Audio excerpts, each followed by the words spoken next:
Bio. हाँ, तो उसके आगे बढ़ेंगे थोड़ा सा वो ये दे देते हैं फोकस मेन पॉइंट पे।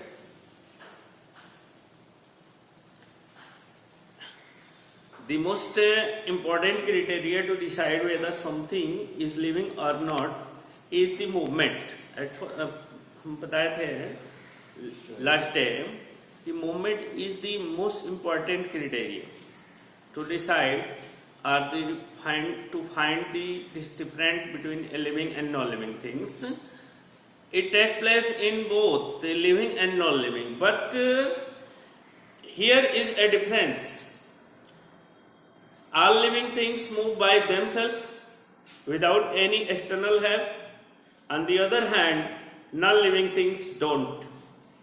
जितने भी सजीव होते हैं बिना एक्सटर्नल हेल्प के वो मूवमेंट करते हैं, जबकि निर्जीव जो होते हैं उनको हेल्प की आवश्यकता पड़ती है मूवमेंट करने के लिए। Second important criteria, another important thing is that living beings, both plants and animals, are made up of very small living cells, living unit called cells, which are further made up of molecules. Even though the movement of the molecules is at a very small scale and not visible to naked eyes, as we already taught you that movement take place in any things which is present in the universe, that is known as the matter. मैंने बताया था कि matter जो है, matter किसी form में हो, either solid और लिक्विड और गैसेस, सभी स्थितियों में मूवमेंट होता है। अब इसमें फास्ट और स्लो हो सकता है, जैसे molecules of the solid move करते हैं और स्लो करते हैं because of their attraction force, that is the highest और the greatest in the solid form, greater in the liquid form and slower in the gaseous form.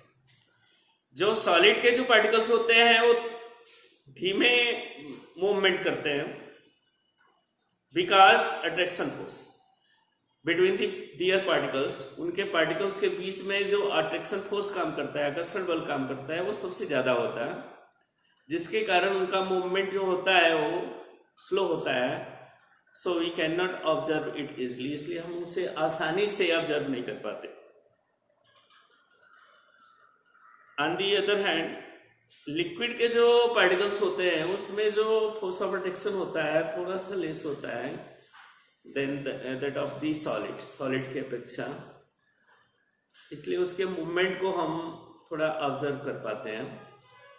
But in the gases, the particles of gases move very rapidly that we can observe it easily. हम इसलिए इसका movement जो है आसानी से observe कर पाते हैं because due to attraction force, इनमें जो अट्रैक्शन फोर्स होता है वेरी लेस होता है, बहुत कम होता है, जिसके कारण इसके जो पार्टिकल्स होते हैं वो फ्री मूवमेंट करते हैं। तो ये जो मोस्ट इंपॉर्टेंट क्राइटेरिया है जिसके द्वारा हम ये पता कर सकते हैं कि what is living and what is not living. तो ये जो मूवमेंट होता है इसमें एक एक्सटर्नल हेल्प की आवश्यकता पड़ती है, एक में एक्सटर्नल हेल्प की आवश्यकता नहीं पड़ती है। जैसे लिविंग विंग्स जो होते हैं विदाउट एक्सटर्नल हेल्प मूवमेंट करते हैं, जबकि नॉन लिविंग जो होते हैं उनको एक्सटर्नल हेल्प की आवश्यकता पड़ती है। इसके बाद आगे चलते हैं न्यू टॉपिक, लाइफ प्रोसेस, जीवन की प्रक्रियाएं।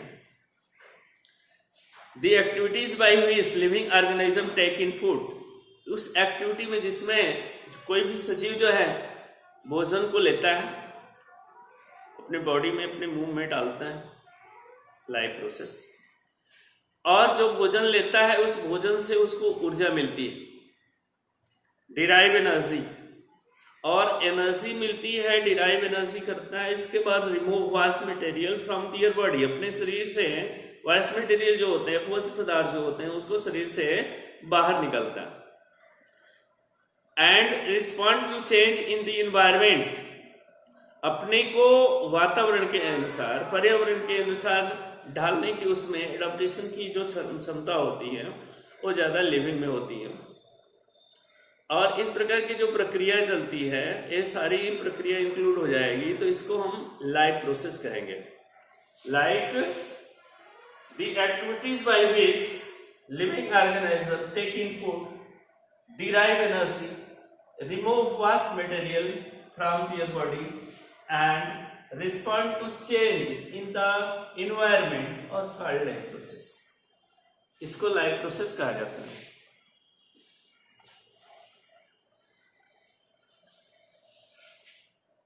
लाइफ प्रोसेस का डेफिनेशन है the activities by which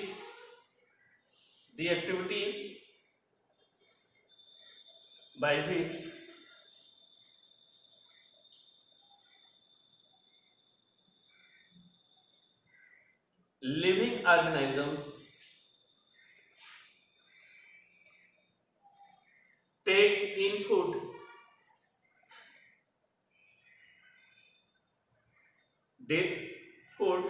derive energy, कमा देते जाना,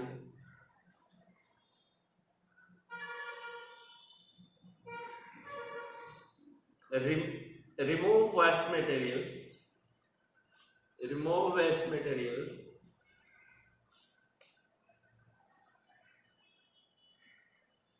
from their body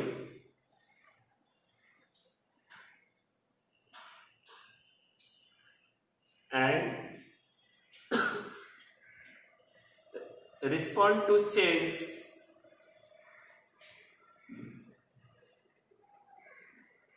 in the environment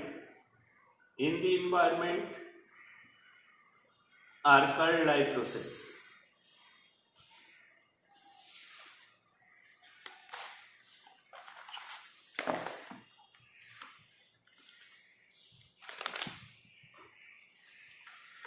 In this chapter, you have to study about basic life process as under first nutrition, second respiration, third transportation of material and fluids, and four number excretions.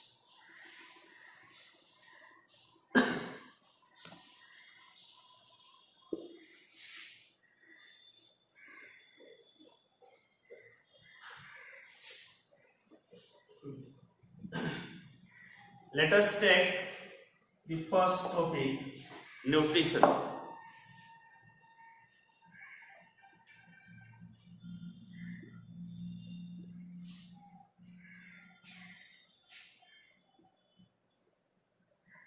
Nutrition means पोषण।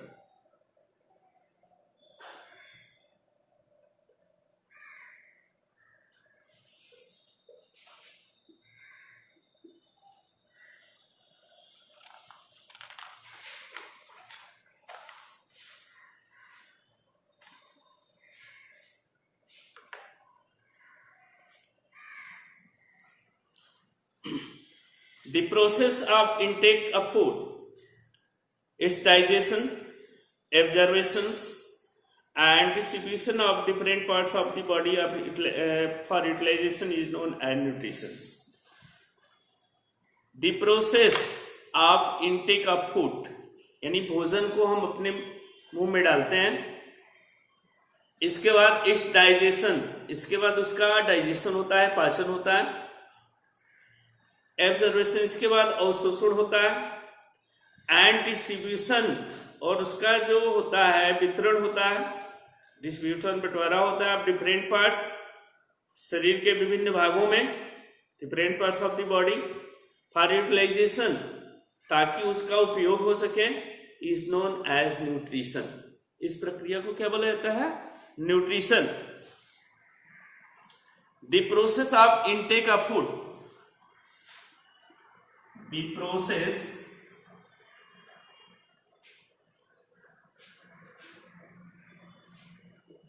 of intake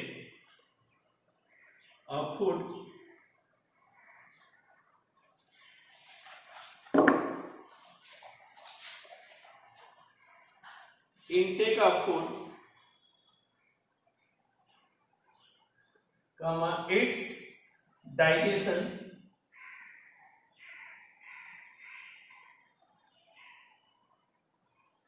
comma देकर के its digestion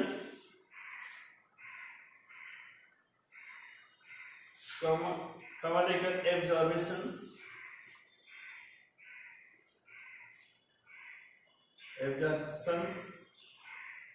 absorption and distribution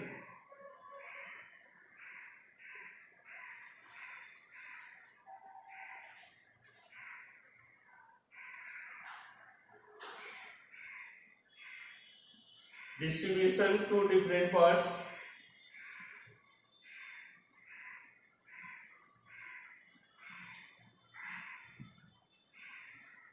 of the body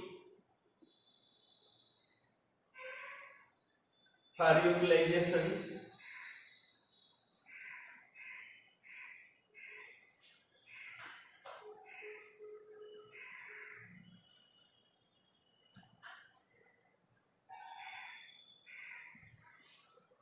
is known as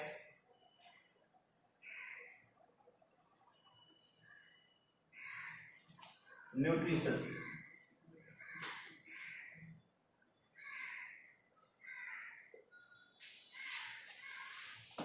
Once again, the process of intake of food, its digestion, absorptions and distribution to different parts of the body for utilization is known as nutrition.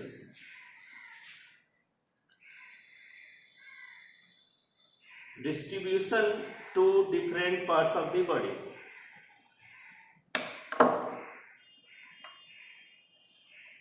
For utilization is known as nutrition.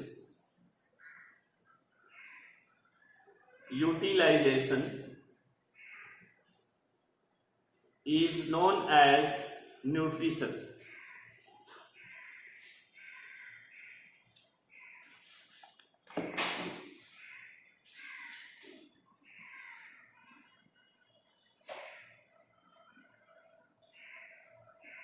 Yes. On the other hand, we also can say that nutrition is the process of acquiring energy and material for growth and development for our body.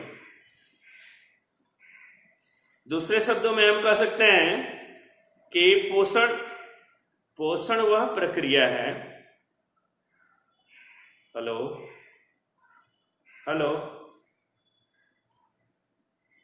पोषण वह प्रक्रिया है जिसके माध्यम से हम ऊर्जा प्राप्त करते हैं और आवश्यक मटेरियल जो हमारे शरीर के डेवलपमेंट या ग्रोथ के लिए जरूरी होता है उसको प्राप्त करते हैं। तो इस प्रक्रिया को, इस प्रोसेस को न्यूट्रिशन कहा जाता है। अब फूड जो होता है, भोजन जो होता है, भोजन जो हम लेते हैं उसी से सारे ऑल टाइप्स ऑफ न्यूट्रिशन हमें प्राप्त होते हैं। लाइक जैसे प्रोटीन है, कार्बोहाइड्रेट्स है, फैट्स है, मिनरल्स है, along with वाटर भी उससे मिलता है, etcetera. Which support the growth of organism. ये सारे पोषक तत्व जो है हमारे शरीर के अंदर जाते हैं, ये हमारे ग्रोथ को सपोर्ट करते हैं, हमारे बॉडी डेवलपमेंट को सपोर्ट करते हैं, and also to protect our body from the disease. इन बीमारी से भी हमको बचाते हैं। विभिन्न प्रकार के जो पोषक तत्व हैं, इस पोषक तत्व में जैसे विटामिन भी होता है। विटामिन जो हमारे शरीर की रोग प्रतिरोधक क्षमता को बढ़ाता है, ठीक है। और इसमें प्रोटीन में भी होते हैं, प्रोटीन में भी वो बहुत सारे एलिमेंट होते हैं, बहुत सारे तत्व होते हैं जो हमारे शरीर की सुरक्षा करते हैं, हमारे बॉडी का डेवलपमेंट कराते हैं, ठीक है। तो इस तरह से जैसे सबसे पहले जो भोजन हम लेते हैं, भोजन में जो सबसे पहले पाचन होता है, डाइजेशन होता है, वो डाइजेशन स्टार्ट हो जाता है मुंह से। जो मुख होता है, mouth, from mouth digestion starts, यहीं से स्टार्ट हो जाता है। हमारे जो मुंह में जो दो साइड, जो ईयर है, ईयर के जस्ट बिसाइड, उसके पास में ही लार ग्रंथियां होती हैं। उस लार ग्रंथियों से लार उत्पन्न होता है, यानी salivary glands produce saliva which mix the intake of the food. जो हमारे द्वारा भोजन लिया गया है उसमें वो मिक्स हो जाता है। इसमें इस भोजन को मिक्स करने में हमारी जो टंग है वो भी मदद करती है।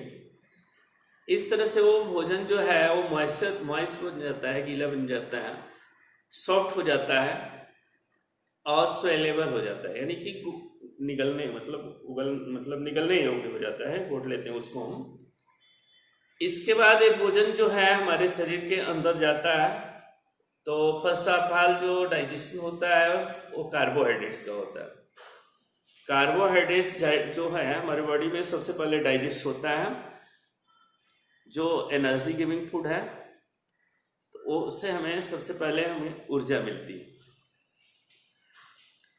इसके बाद जब वो भोजन आगे जाकर के डाइजेस्ट होता है, जिससे स्टमच में जाता है, तो स्टमच में भोजन जाता है पेट में, अमाशय जिसको बोला जाता है, अमाशय की दीवारों में। यहाँ से बहुत सारे से गैस्ट्रिक जूस जो है वो प्रोड्यूस होते हैं, पाचक रस प्रोड्यूस होते हैं, HCl भी प्रोड्यूस होता है, हाइड्रोक्लोरिक एसिड। और इस तरह से 3-4 घंटे, 4 या 5 घंटे तक भी हमारे पेट में वो भोजन रहता है। तो इसके बाद वो भोजन जो है धीरे धीरे स्लोली स्मॉल इंटेस्टाइन में जाता है, छोटी आंत में जाता है। तो छोटी आंत में भोजन का लगभग नियर अबाउट 90% डाइजेशन हो जाता है। छोटी आंत में डाइजेशन के समय ये जो लिवर हमारा होता है, जिसको यकृत बोला जाता है, इसमें से बाइल जूस प्रोड्यूस होता है। पैंक्रियाज होता है अग्न्याशय, इसमें से पैंक्रियाटिक जूस प्रोड्यूस होता है। और various types of other gastric juice जो है हमारे बॉडी में प्रोड्यूस होते हैं, वो स्मॉल इंटेस्टाइन में जाते हैं और जाने के पश्चात भोजन के पाचन में सहायता करते हैं, helpful in the digestion. Liver जो है और चाहे पैंक्रियाज जो है वो खुद डाइजेस्टिव ऑर्गन नहीं है, यानी वो खुद डाइजेशन में भाग नहीं लेते directly, but help in the digestion, लेकिन वो पाचन में सहायता करते हैं। क्योंकि जो लीवर होता है, लीवर से बाइल जूस प्रोड्यूस होता है, अग्न्याशय से जो पैंक्रियाज होता है उसमें अग्न्याशयी पैंक्रियाटिक जूस प्रोड्यूस होता है, जो पाचन में सहायता करता है, हेल्पफुल इन डाइजेशन, यानी कि डाइजेशन में सहायता करता है। और छोटी आंत में जब स्मॉल इंटेस्टाइन में भोजन जाता है तो मोस्टली जो फूड होता है वहीं पे डाइजेस्ट हो जाता है। 90% digestion take place only in the small intestine. फिर वहां पे जब भोजन का पाचन हो जाता है तो वहां पे एब्जर्वेशन होता है। एब्जर्वेशन के दौरान, ड्यूरिंग द एब्जर्वेशन, जो finger like projection, A number thousands of the numbers, finger like projection which are present in the small intestine, छोटी आंत में अंगुली जैसी हजारों संरचनाएं होती हैं जिन्हें भिल्लीज कहा जाता है। एब्जर्वेशन के भिल्ली, VILLIES, भिल्लीज, वो क्या करती है, अपने सरफेस एरिया को इंक्रीज कर देती है और सरफेस एरिया को इंक्रीज कर देती है, तो उसके इर्द गिर्द उसमें जो है ब्लड वेसल्स होती है, रक्तवाहिनियां होती हैं, उसमें जो डाइजेस्टेड फूड का जो न्यूट्रिएंट्स होता है, पोषक तत्व होता है, all types of nutrients like carbohydrates, protein, vitamins, fats, minerals, roughage etcetera, ये जो है मिक्स हो जाता है ब्लड के साथ थ्रू दी ब्लड वेसल्स, क्योंकि ब्लड का सर्कुलेशन जो है कंटिन्यू हमारे बॉडी में चलता रहता है। जो भोजन पच जाता है वो भोजन वहीं पे डाइजेस्ट होने के पश्चात एब्जॉर्ब हो करके और इसके बाद उस ब्लड वेसल के सहारे ब्लड में मिक्स हो जाता है, जिस प्रक्रिया को एसिमिलेशन बोला जाता है, स्वांगीकरण। इसके बाद एसिमिलेटेड फूड जो है all cells of the body जो है थ्रू ब्लड के सहारे जो है पूरे शरीर के विभिन्न कोशिकाओं में जितनी भी कोशिकाएं होती हैं वहाँ जाता है और लाइफ प्रोसेस में हेल्प करता है। इसके बाद जो भोजन बचता है, भोजन बचने के पश्चात बाकी जो भोजन है वो चला जाता है लार्ज इंटेस्टाइन में। लार्ज इंटेस्टाइन में भोजन का चूंकि पाचन नहीं होता है, बहुत हल्का फुल्का होता है पाचन, वहाँ पे मोस्ट ऑफ दी वाटर जो है एब्जॉर्ब किया जाता है by the large intestine. Large intestine के द्वारा जो भोजन में वाटर होता है, लिक्विड मटेरियल होता है, उसको एब्जॉर्ब कर लेता है। इसके बाद वो भोजन जो है तुरंत चला जाता है रेक्टम और नहीं, लार्ज इंटेस्टाइन से के बाद रेक्टम में जाता है। रेक्टम के जाने के पश्चात एन्यूस एक्सक्रेट कर दिया जाता है, शरीर से बाहर निकाल दिया जाता है। इस तरह से डाइजेशन की प्रक्रिया, यूटिलाइजेशन की प्रक्रिया दो होती है, यानी भोजन का पाचन हुआ और भोजन के पाचन के साथ साथ उस भोजन में जो पोषक तत्व हैं उनका यूटिलाइजेशन हुआ, उपयोग हुआ। और ये जो है और ये प्रक्रिया के माध्यम से, डाइजेस्टिव प्रक्रिया के माध्यम से, डाइजेस्टिव सिस्टम के माध्यम से ऐसा होता है। तो ये जो हो गया दूसरा जो वाटर होता है, वो वाटर जो है वही सेपरेट होकर के और थ्रू किडनीज जो होता है, किडनी के सहारे यहाँ ब्लड जो है वो ब्लड का प्यूरिफिकेशन होता है। ब्लड के प्यूरिफिकेशन के समय उसमें से यूरिया और यूरिक एसिड होती है, उसको फिल्टर करता है, छानता है, ताकि वो हमारे शरीर में ब्लड में ज़्यादा मात्रा में न बढ़े। अगर वो ज़्यादा मात्रा में बढ़ जाती है तो वो भी एक टॉक्सिक मटेरियल, बहुत सारा विषैला पदार्थ है, तो उसके थ्रू फिर यूरिनरी सिस्टम के माध्यम से यूरिनरी ब्लैडर में जाकर के यूरिन जो है वो इकट्ठा होता है, वहाँ से यूरेथ्रा होता है, यूरेथ्रा से मतलब इसके सहारे जो है वो यूरिन का सेपरेट जो वे होता है, रास्ता हो जाता है, पाथ होता है, उसके सहारे यूरिन जो है बाहर निकलता है। तो इस तरह से जितने भी वेस्ट मटेरियल हैं फूड अलॉन्ग विथ वाटर वो बाहर निकलते हैं। कुछ वाटर जो है स्वेट के माध्यम से, पसीने के माध्यम से हमारे शरीर से बाहर निकलता है, तो उसमें भी हानिकारक जो हार्मफुल साल्ट होते हैं, जो सफ़ेद हमें कपड़े पे चिपके हुए दिखाई देंगे, वो भी शरीर से बाहर निकलते हैं। कुछ जो वाटर जो है हमारे, जब हम एक्सहेल करते हैं, यानी कि श्वास की प्रक्रिया में कार्बन डाइऑक्साइड जो बाहर हम निकालते हैं, तो उसके साथ साथ उस वाटर वेपर जो है वह वेपर के रूप में हमारे शरीर से बाहर निकलता है। तो इस तरह से भोजन का डाइजेशन होता है। भोजन के डाइजेशन के फलस्वरूप उसका यूटिलाइजेशन होता है। अब यूटिलाइजेशन में हमने मतलब भोजन से विभिन्न प्रकार के जैसे पोषक तत्व प्राप्त किए, लाइक कार्बोहाइड्रेट्स हमको मिला, हमें प्रोटीन मिला, हमें फैट मिला, हमें विटामिन्स मिले, हमें फाइबर्स मिले, मिनरल्स मिले। ये जो है विभिन्न लाइफ प्रोसेस में हमारे काम करते हैं। जैसे कार्बोहाइड्रेट्स है वो हमको एनर्जी देता है, ऊर्जा देता है। अगर हमारे शरीर के अंदर ऊर्जा है तभी हम वर्क कर पाएंगे, अन्यथा नहीं कर पाएंगे। तो एनर्जी का सबसे उपयुक्त जो साधन है वो कार्बोहाइड्रेट्स है।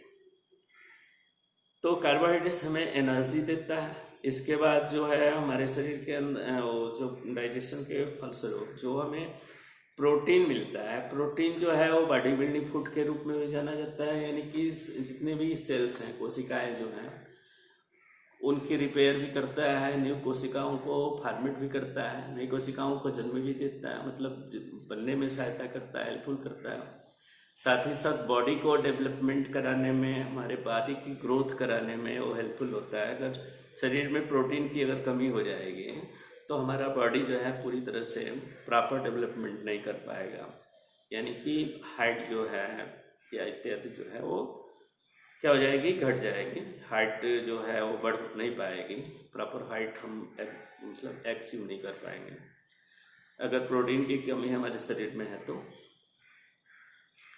इसके बाद अगर विटामिन हमारे शरीर के अंदर कम है, विटामिन से हमें रोग प्रतिरोधक जो क्षमता है वो मतलब मिलती है। जैसे विटामिन ए की कमी अगर हमारे शरीर में हो गया तो नाइट ब्लाइंडनेस जो बीमारी है, जैसे रतौंधी होता है, साइटनेस जो होती है, यानी कि देखने की जो क्षमता होती है वो वीक हो जाती है, कमज़ोर हो जाती है। ठीक उसी प्रकार से अदर्स भी विटामिन होते हैं, like vitamin B, vitamin C, vitamin D, E, vitamin K etcetera. तो ये विटामिन की कमी, विटामिन हमारे शरीर में है तो रोग प्रतिरोधक क्षमता वो हमारी बढ़ाती है, यानी कि विभिन्न प्रकार की बीमारियों से हमको बचाती है। ठीक उसी प्रकार से फैट्स है, फैट्स हमारे शरीर के अंदर है, एक्सटर्नल टेम्परेचर से हमें हमारे बॉडी को मतलब प्रोटेक्शन देता है, like extern hot, extern cold. ज़्यादा अगर गर्मी हो गई, ज़्यादा अगर ठंडा हो गया, उस स्थिति में हमको बचाता है। ये जो मिनरल्स होते हैं, मिनरल्स जो हैं हमारे शरीर के अंदर इसलिए आवश्यक हैं क्योंकि जैसे कैल्शियम है, फास्फोरस है, अगर ये मिनरल्स के रूप में हमें पोषक तत्व के रूप में हमें भोजन से प्राप्त होते हैं, तो मिनरल्स की कमी के कारण, जैसे कैल्शियम और फास्फोरस है, अगर हमारे शरीर के अंदर कम है तो इससे हमारी जो बोन्स है, हमारी जो टीथ है, दांत है, वो वीक हो जाएंगे, कमज़ोर हो जाएगा, हड्डियां कमज़ोर हो जाएंगी। ठीक उसी प्रकार से जैसे आयरन है, आयरन की कमी से हमारे शरीर के अंदर ब्लड जो है नहीं प्रॉपर अमाउंट में बन पाएगा, यानी कि रक्त की कमी हो जाएगी। इस प्रकार से इससे संबंधित बीमारी जैसे एनीमिया है, तो ये सब बीमारी हो सकती है। तो इससे जो मिनरल्स हैं वो भी हमारे लिए ज़रूरी हैं, जो हमें अगर हम बैलेंस्ड डाइट लेते हैं, संतुलित आहार लेते हैं, तो ये सारी चीज़ें हमें प्राप्त होती हैं। ठीक उसी प्रकार से डाइटरी फाइबर्स है, ये जो है हमारे मतलब डाइजेशन में सहायता करता है, पाचन में सहायता करता है। जैसे फल, हरी सब्जी इत्यादि हम यूज करते हैं तो उससे मिलता है। वाटर जो है वो ट्रांसपोर्टेशन में हेल्प करता है, एलॉन्ग विद डाइजेशन में भी साथ मतलब काम करता है। लिक्विड पेस्ट के रूप में अगर भोजन जो है पेस्ट के रूप में नहीं बनेगा, डाइजेस्ट नहीं हो पाएगा, एक स्थान से दूसरे स्थान तक नहीं जा पाएगा, तो इस स्थिति में हमारे शरीर की लाइफ प्रोसेस ठीक प्रकार से नहीं चल पाएगी। इसलिए वाटर जो है वो ट्रांसपोर्टेशन के साथ साथ अन्य जैसे डाइजेशन में भी ठीक पार्ट्स होता है, और विभिन्न प्रकार की लाइफ प्रोसेस में, यानी कि शरीर के टेम्परेचर को बैलेंस करने में भी वाटर जो है हेल्पफुल है। अगर प्रॉपर अमाउंट में वाटर है हमारे शरीर के अंदर तो हमारा जो शरीर का जो टेम्परेचर है, तापमान है, वो संतुलित रहता है। डिहाइड्रेशन, कभी कभी ऐसा होता है डिहाइड्रेशन हो जाता है, मतलब पानी की कमी हो जाती है शरीर के अंदर, तो उसको एक्स्ट्रा सपोर्ट के माध्यम से, एक्स्ट्रा वे से हमको वाटर जो है, या तो पानी जिसे क्लिनिकल वे भी अपनाते हैं उसको बैलेंस करने के लिए, वाटर के जो बैलेंस है हमारे शरीर के अंदर। तो इस तरह से सारी जो प्रक्रिया चलती है, इस तरह से यूटिलाइजेशन होता है, ट्रांसपोर्टेशन होता है, और एक्सक्रेशन बताया भी कि वेस्ट मटेरियल जो हमारे शरीर के अंदर प्रोड्यूस होते हैं उसको शरीर से बाहर निकालना जरूरी होता है। अगर हम बाहर नहीं निकालेंगे तो हेलो हेलो हेलो हाँ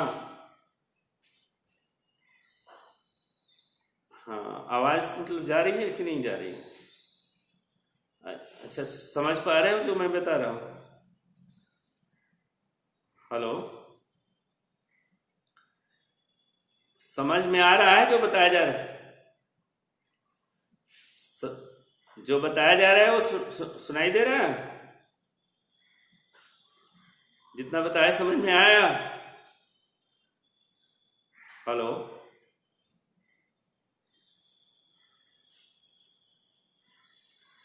तो इसके सहारे जो है फूड फूड भोजन जो है, फूड सब्सटेंस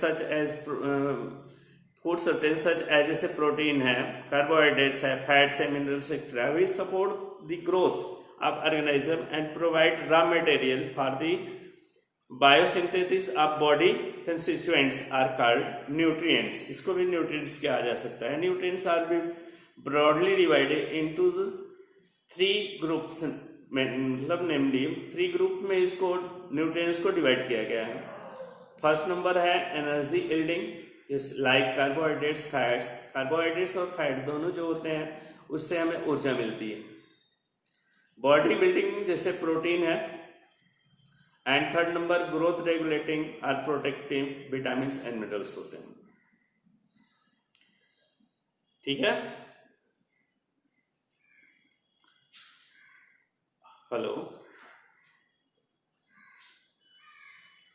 तो इतनी जितना जितना टॉपिक बताया गया समझ में आया? हाँ, अब लास्ट टाइम मैंने बताया था मोड्स ऑफ न्यूट्रिशन के बारे में, जैसे ऑटोट्रोपिक न्यूट्रिशन है, हेटरोट्रोपिक न्यूट्रिशन। ये टॉपिक जो है कल ब्रीफली तुम लोगों को समझाया जाएगा। ठीक है, थोड़ा टाइम कम हो गया है तो तुम लोग उस पर एंगेज रहो, हमेशा लगे रहो। थोड़ा सा इधर उधर होता है तो कंबाइन करने की कोशिश करो, जुड़ने की कोशिश करो उसमें, ज्वाइन। ठीक है, हेलो,